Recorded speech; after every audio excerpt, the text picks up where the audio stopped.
샬롬 반갑습니다. 오늘도 3일 저녁에 하나님 앞에 예배를 드립시다. 다 같이 기도하겠습니다.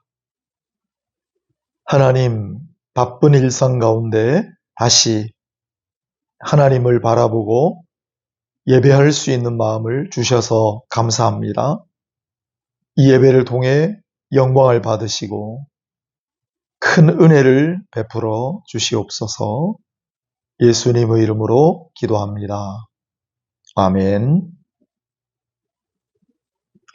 네, 찬양입니다. 오늘은 부르신 곳에서 CCM 찬양 부르신 곳에서를 함께 부르도록 하겠습니다.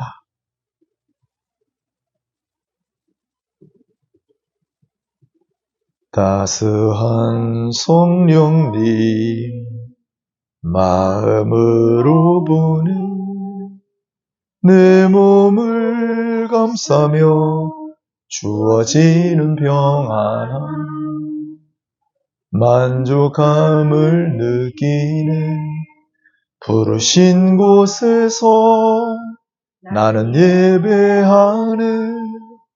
어떤 상황에도 나는 예배하네.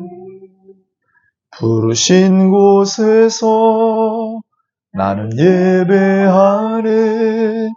어떤 상황에도 나는 예배하네.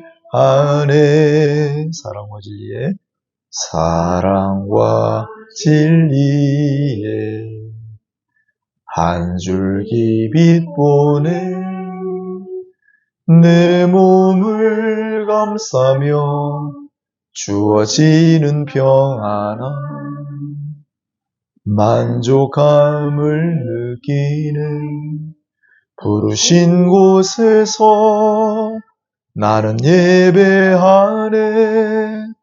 어떤 상황에도 나는 예배하네. 부르신 곳에서 나는 예배하네. 어떤 상황에도 나는 예배하네.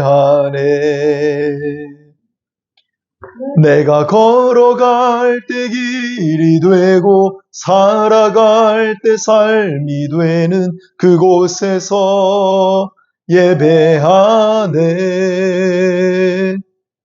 내가 걸어갈 때 길이 되고 살아갈 때 삶이 되는 그곳에서 예배하네. 부르신 곳에서 나는 예배하네. 어떤 상황에도 나는 예배하네. 부르신 곳에서 나는 예배하네. 어떤 상황에도 나는 예배하네. 아멘. 네, 오늘의 성경 말씀 봉독하겠습니다. 오늘은 에스겔서 17장을 전체적으로 살펴볼 텐데 오늘은 1절, 2절, 11절, 12절, 22절로 24절을 제가 읽겠습니다. 에스겔 17장입니다. 이사야, 예레미야, 다음에 있는 에스겔 17장 1절, 2절 말씀입니다. 여호와의 말씀이 내게 임하여 이르시되 인자야 너는 이스라엘 족속에게 수수께끼와 비유를 말하라. 11절 12절입니다. 여호와의 말씀이 또 내게 임하여 이르시되 너는 반역하는 족속에게 묻기를 너희가 이 비유를 깨닫지 못하겠느냐. 22절과 24절 앞부분입니다. 주 여호와께서 이같이 말씀하시되 24절은 제일 마지막 본문입니다. 나 여호와는 말하고 이루느니라. 아멘. 네, 오늘 말씀의 제목은 영원히 수수께끼 같은 비유는 없다. 에스겔의 비유 첫 번째입니다. 에스겔의 비유 첫 번째 시간으로 영원히 수수께끼 같은 비유는 없다. 잠시 한번 기도하겠습니다.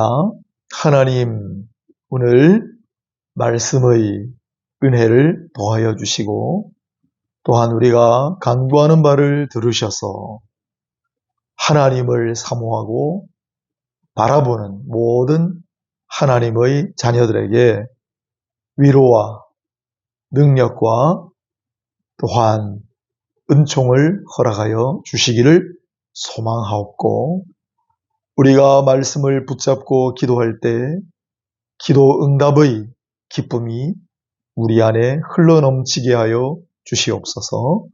예수님의 이름으로 부족한 종이 기도 올리옵나이다. 아멘. 네, 오늘은 에스겔 17장 전체를 본문으로 영원히 수수께끼 같은 비유는 없다 제목으로 말씀을 강론하도록 하겠습니다. 에스겔은 잘 아시다시피 바벨론에 사로잡혀갔던 선지자입니다. 그런데 하나님께서는 그 낯선 이방의 땅에서도 그에게 나타나셨고 그리고 말씀을 주셨습니다. 그래서 바벨론 땅에서 선지자가 될 수 있었던 거죠. 이것은 그 자체로도 대단한 일이 아닐 수 없습니다. 뭐냐 하면 이방인의 땅 바벨론에도 하나님의 영광이 나타나고 하나님의 계시, 하나님의 말씀이 임하였다라는 의미이기 때문입니다. 이것은 그 당시에 자신들만 선택받고 자신들만 은혜를 받고 자신들에게만 말씀이 주어진다는 생각을 하고 살았던 유대인들을 그 생각들을 여지없이 부숴버린 그러한 말씀으로 나타났기 때문이죠. 그 유대인뿐만이 아닙니다. 누구든지 우리도 항상 조심해야 합니다. 은혜는 특권이 아닙니다. 또한 은혜 받은 집단인 교회는 폐쇄적인 집단으로 변질되면 안 됩니다. 이 에스겔에 파격적인 메시지가 주어졌던 이유가 바로 거기에 있습니다. 바로 유대인들이 품었던 그런 생각들을 깨뜨리기 위해서였습니다. 그런 파격적인 메시지들 중의 하나가 바로 에스겔이 15장부터 24장까지 전하는 비유설교입니다. 여러분, 비유설교라고 하면 예수님이 생각이 나시죠? 씨 뿌리는 비유, 천국 비유, 열 처녀의 비유, 달란트의 비유 같이 예수님은 비유를 많이 설교하셨는데 이 에스겔이 제일 먼저 그런 비유로 이루어진 설교를 보여주었습니다. 그러므로 이 비유 설교 그 자체가 에스겔과 예수님의 연결고리에 해당합니다. 또한 이 에스겔과 예수님의 관련성은 오늘 본문에도 많이 나와요. 2절에도 벌써 보면 인자에게 말씀하시되 이렇게 나온 인자라는 말이 나와요. 사람의 아들이라는 뜻으로 예수님께서 복음서에서 자신을 가리키는 그러한 호칭으로 곧잘 쓰시던 이 말을 구약에서 본격적으로 사용하던 선지자가 바로 에스겔입니다. 인자. 또 나중에도 언급하겠지만 에스겔서 오늘 본문 17장 제일 마지막 결론 부분도 역시 예수 그리스도 메시아를 가리킵니다. 에스겔의 비유 설교는 앞서 말씀드린 바와 같이 15장부터 24장까지인데 그 15장부터 제가 하지 않고 17장을 먼저 다루는 이유도 바로 여기에 예수 그리스도께서 드러나 있기 때문입니다. 자, 그렇다면 이 비유 설교 가운데 있는 에스겔 17장에는 어떤 비유가 등장할까요? 먼저 1절부터 10절까지가 첫 번째 부분인데 독수리와 백향목과 한 가지 그리고 포도나무의 이야기가 나옵니다. 네, 천천히 나중에 한번 읽어보시길 바라요. 먼저 큰 독수리가 나타나요. 이 큰 독수리가 레바논의 백향목, 나뭇가지에 앉습니다. 레바논의 백향목은 예루살렘 성전을 지을 때 썼던 견고하고 큰 나무예요. 레바논은 이스라엘보다 위에 있죠. 이 레바논의 백향목 위에 내려앉은 독수리가 나뭇가지 하나를 집어다가 그것을 오늘 본문에 보면 상인의 성읍으로 가져간다 이렇게 되어 있습니다. 상인의 성읍, 상인들의 도시다. 어디일까요? 그리고 그 원래 땅에는 다른 종자, 씨를 뿌려서 심었다. 물가에 그렇게 되어 있습니다. 그런데 이 가지가 나중에 잘 자라서 나무가 되는데 백향목이 아니라 포도나무가 돼요. 이상하죠? 비우니까. 그리고 이 포도나무가 조금 있다가 다른 독수리에게, 원래 이 큰 독수리 말고 다른 독수리에게 뿌리를 내리고 가지를 뻗치는 장면이 나옵니다. 그래서 이 비유가 알쏭달쏭하게 돼 있잖아요. 그러면 그 원래 독수리가 화가 났겠죠. 네. 그래서 원래 독수리가 자기 말고 다른 독수리에게 손을 뻗치는 이 포도나무의 뿌리를 말라버리게 하고, 물론 가지도 다 말라버리고, 그래서 결국은 멸망하리라. 그런 이야기입니다. 어떻습니까? 이게 무슨 이야기인지 대충 짐작이 가십니까? 여기서는 이야기라고 제가 말씀을 드렸는데 본문에는 수수께끼와 비유를 전하라. 하나님께서 에스겔에게 그렇게 말씀하셨다고 되어 있어요. 수수께끼와 비유인데 수수께끼 같은 비유다 그런 뜻입니다. 그런데 바로 이어지는 11절부터 이 수수께끼 같은 비유의 설명이 이어집니다. 신기하지 않습니까? 비유를 이야기하고 그 뒤에 설명하는 방식. 그런데 예수님께서도 똑같이 하셨던 방식입니다. 예수님께서 에스겔서의 방식을 가져다 오신 거죠. 관련성이 있죠? 더더군다나 오늘 본문에 백향목 가지를 하나 가져다가 상인의 성읍에다가 가져가고 원래 그 땅에는 또 다른 씨를 뿌렸다 그랬잖아요. 그 씨를 어디에 뿌렸냐면 옥토에 뿌렸다 이렇게 돼 있어요. 좋은 땅, 좋은 밭에 뿌렸다 이렇게 돼 있어요. 요 옥토라는 말을 예수님께서 제일 처음 비유로 설교하신 씨 뿌리는 비유에 그대로 쓰시잖아요. 그러니까 예수님하고 에스겔이 얼마나 밀접한 연관이 있는지 놀랍지 않습니까? 자, 그렇다면 원래 이 에스겔의 비유는 도대체 무슨 뜻일까요? 이어지는 설명을 한번 보겠습니다. 역시 찬찬히 한번 읽어보시기 바랍니다. 제가 요약을 해볼게요.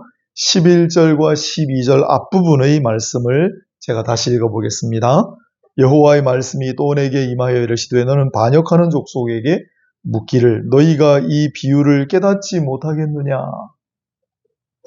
당시 상황에서 조금만 생각하면 알만한 사람들도 이 비유를 깨닫지 못했습니다. 하기야 인간이 어찌 하나님 계시의 비밀을 깨달을 수가 있겠습니까?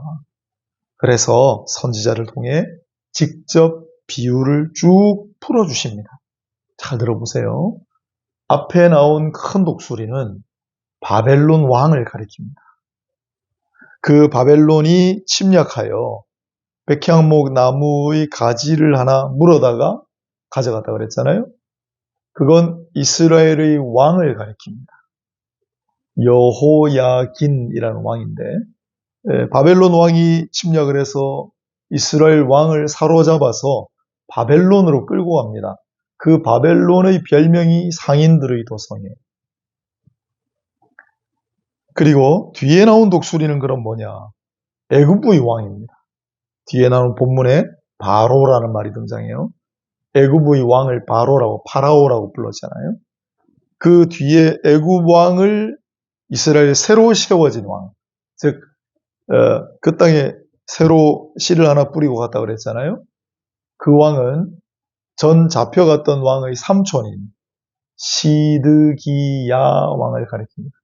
이스라엘 마지막 왕입니다. 그런데 이 시드기야 왕은 애굽 편에 섰습니다.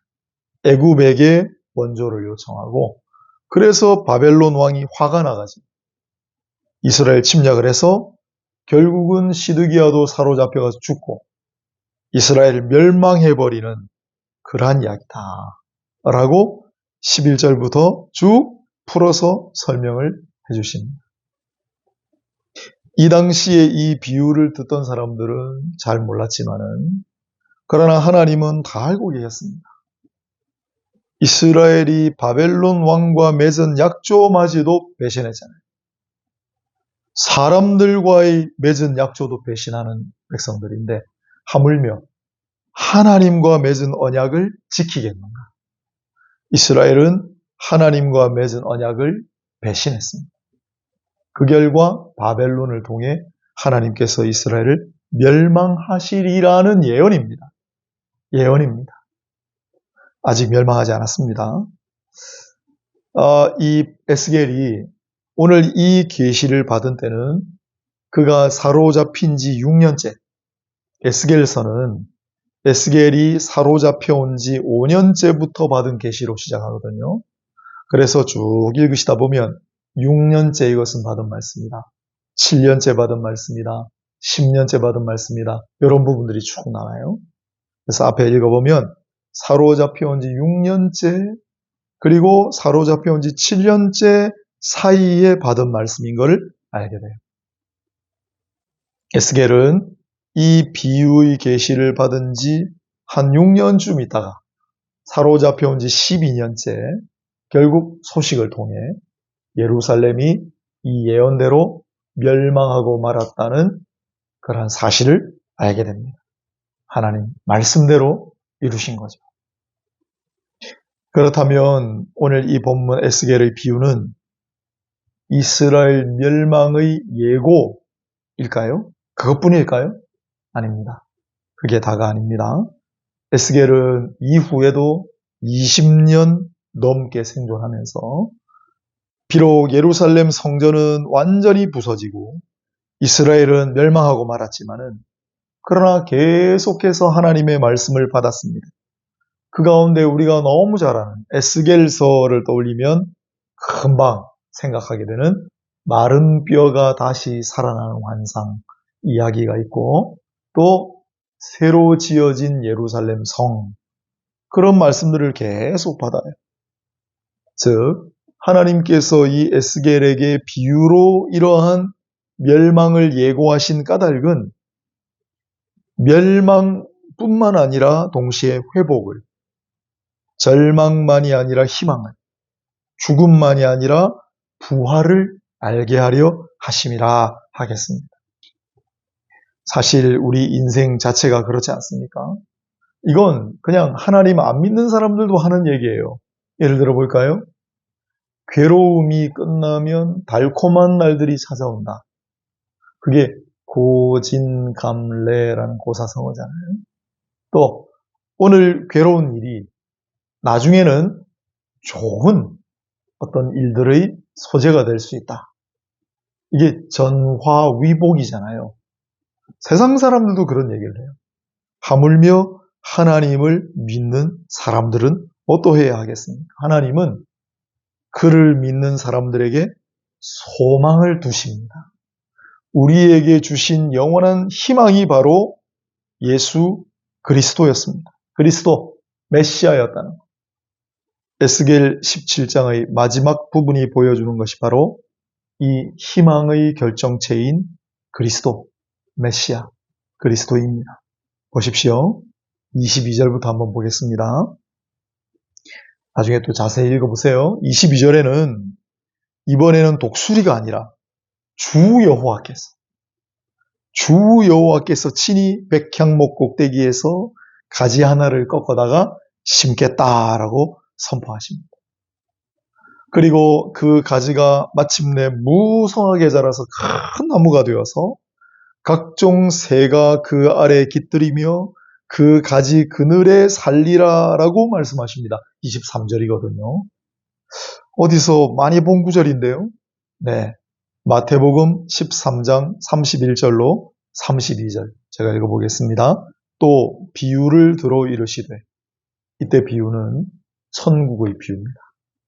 천국은 마치 사람이 자기 밭에 갖다 심은 겨자씨 하나를 같으니 이는 모든 씨보다 작은 것이로되 자란 후에는 풀보다 커서 나무가 되매 공중의 새들이 와서 그 가지에 깃들이느니라. 아멘. 공중의 새들이 와서 그 가지에 깃들이느니라. 처음에는 겨자씨 하나같이 눈에 보이지도 않는 작은 씨에 불과했지만 나중에 무성한 나무가 되어 그 나무 그늘에 수많은 새들이 와서 깃들이는, 그게 천국이다. 예수님께서 비유로 설명하셨는데, 예수님께서 이 천국 비유를 에스겔서 17장 본문을 인용하여 하셨다는 사실을 알 수 있죠. 놀랍지 않습니까? 그리고 마지막 구절, 오늘 본문 17장의 에스겔 이렇게 되어 있습니다. 들의 모든 나무가 나 여호와는 높은 나무를 낮추고 낮은 나무를 높이며 푸른 나무를 말리고 마른 나무를 무성하게 하는 줄 알리라. 나 여호와는 말하고 이루느니라. 아멘. 할렐루야. 높은 자를 낮추고 낮은 자를 높이시는 주 하나님을 찬양합니다. 지금 막 푸르른 나무를 마르게 하실 수도 있고, 지금 말라버린 나무를 푸르게 무성하게 하실 수 있는 주 하나님을 찬양합니다. 하나님께서는 이 말씀 그대로 낮은 자로 오신 그리스도를 높이시고, 그가 지신 마른 나무 십자가를 모든 인간과 만물이 깃들이고 편히 쉴 수 있는 무성한 나무로 만들어 주셨습니다.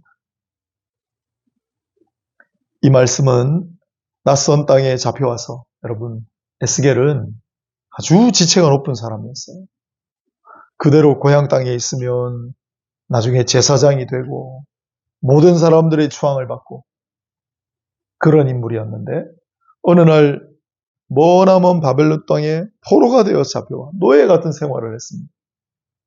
하루를 바라볼 수 없는 기약 없는 나날들을 보내던 이 에스겔에게도 이 비유로 주신 메시지는 얼마나 큰 위로와 소망이 되었겠습니까? 마찬가지로 고달픈 다양살이를 감당했던 하나님의 백성들도 이 에스겔을 통해 주신 알쏭달쏭한 수수께끼 같은, 그러나 밝혀주신 그 말씀을 붙든 채로 주 여호와께서 이 땅에 심으실 메시아 그리스도를 바라보며 살았겠죠.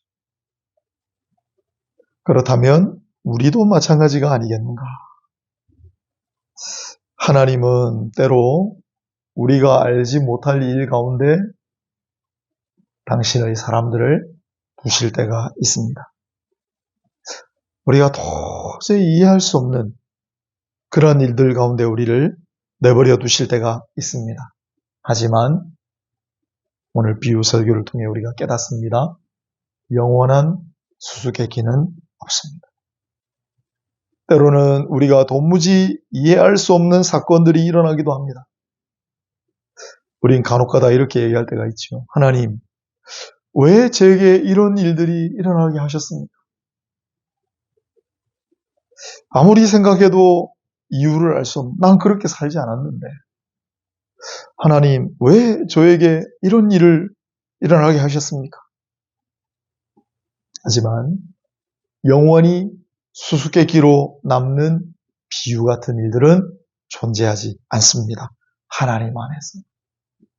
언젠가는 지금 우리가 도저히 이해할 수 없고 아무리 해도 깨달을 수 없는 그 장면 하나, 그 인물 하나의 의미를 다 깨닫게 하실 때가 있습니다.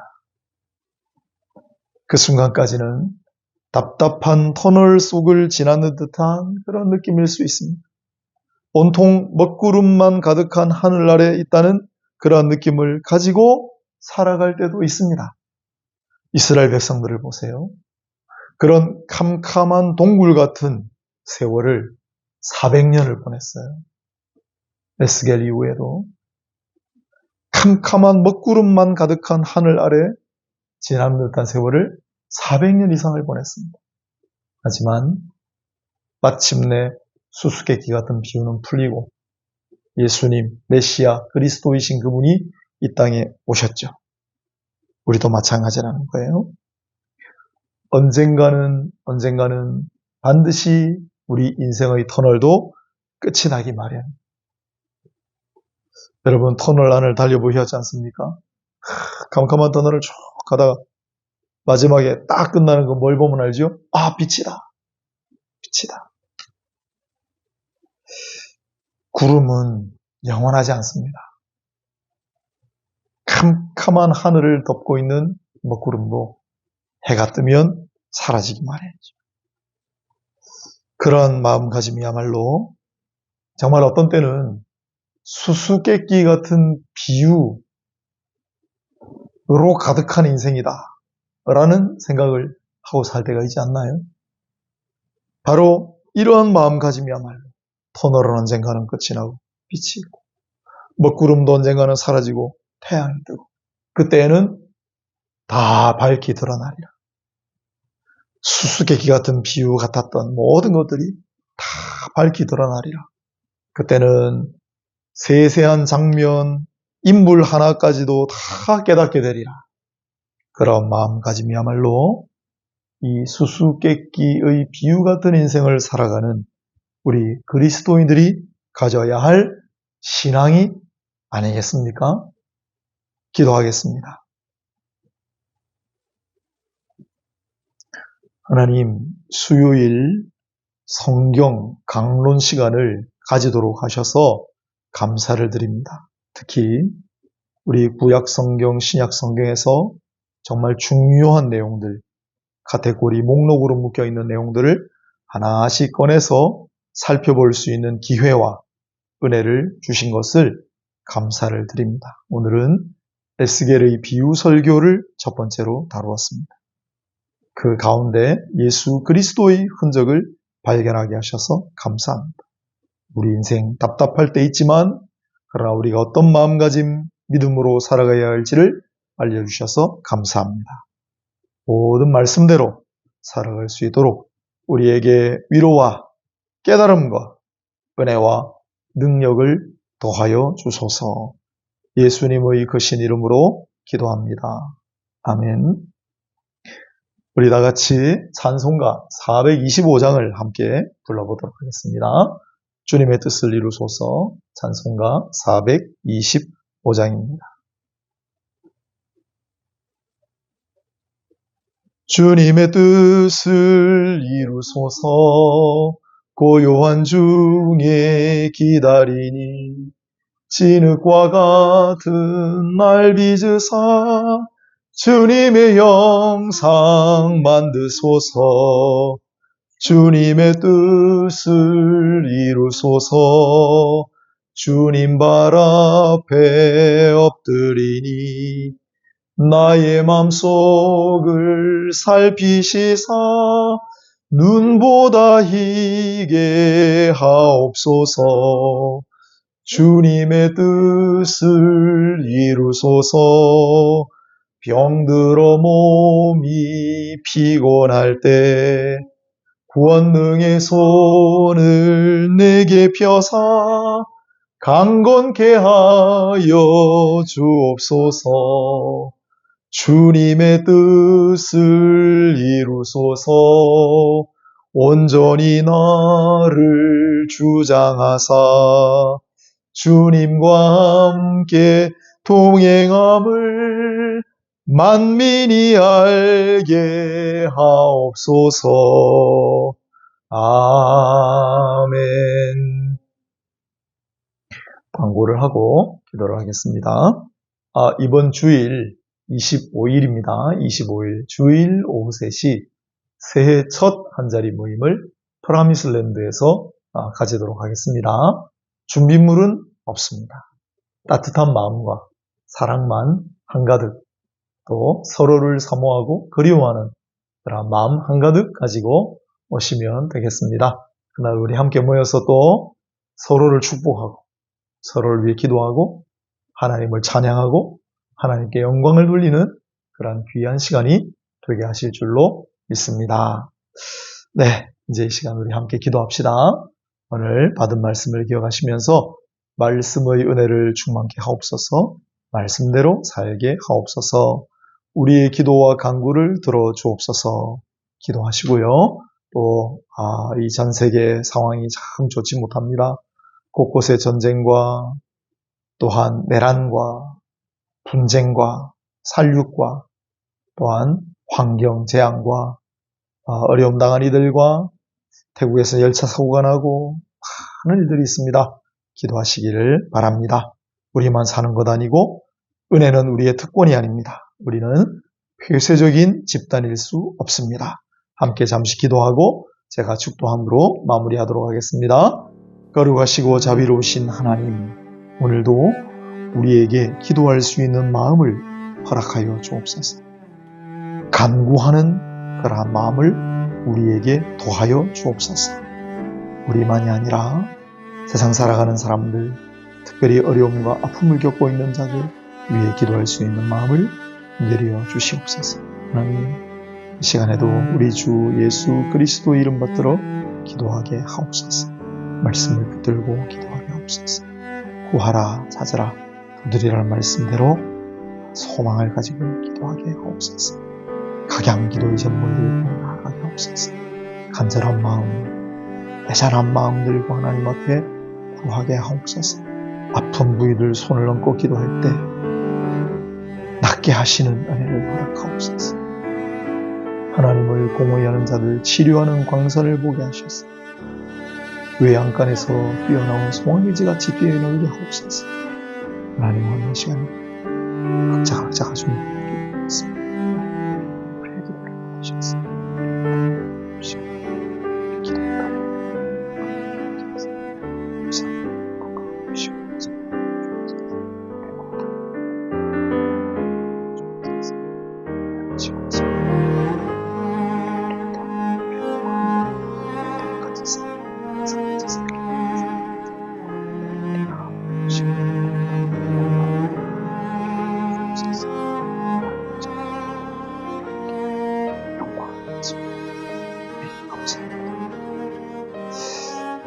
하나님 감사합니다. 모든 우리의 감사와 찬양과 영광을 받으소서. 우리의 기도가 하늘에 상달되어서 하나님께서 일일이 또한 위로하시고 응답하는 기쁨을 더하소서. 예수님의 이름으로 기도하옵나이다. 이제는 주 예수 그리스도의 은혜와 하나님 아버지의 사랑과 보혜사 성령님의 위로교통하심이 지금 이 순간 전능하신 하나님 앞에 머리 숙이는 모든 하나님의 말씀을 사모하고 은혜를 사모하는 이들의 머리 위에, 그들의 아픈 부위 위에, 아픈 손가락 위에, 그들의 가정 위에 지금부터 영원까지 항상 함께 있을지어다. 아멘.